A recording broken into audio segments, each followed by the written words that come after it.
another beautiful model, and also been planning to do the extension. But before I do the extension, I'm gonna do the haircut, the dry cut first, and then we will do the extension. You could see the whole package.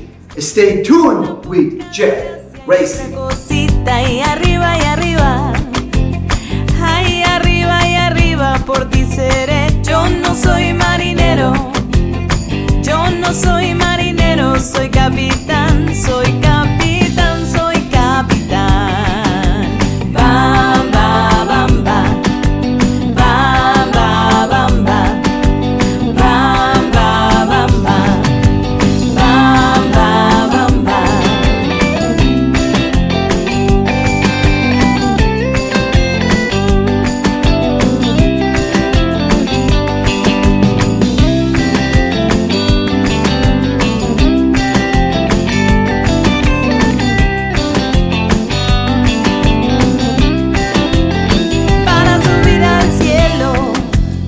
Para subir al cielo se necesita una escalera larga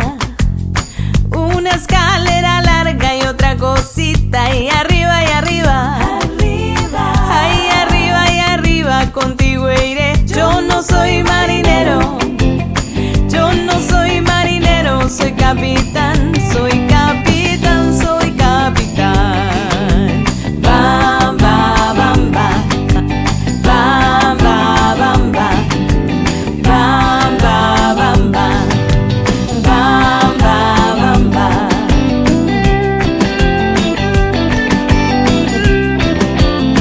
Para bailar la bamba, para bailar la bamba se necesita una poca de gracia y otra cosita y arriba y arriba.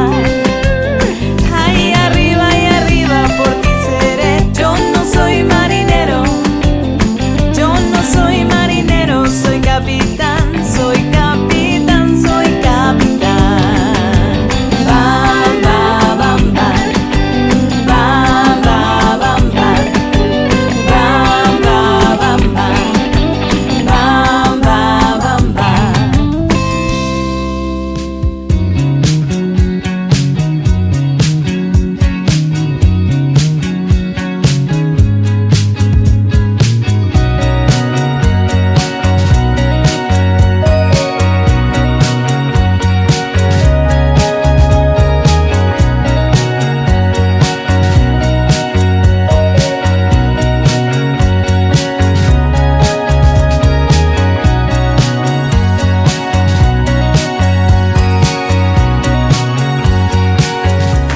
Okay, so we finally done with our beautiful model with the dry cut. As you could see right now, we see a very fluent, we see all the texturing, and this is what I'm looking for, especially when you do the full highlight or color. The cut is very important to always wash the hair, conditioner, and then do a dry cut. Thank you, Jeff Racing.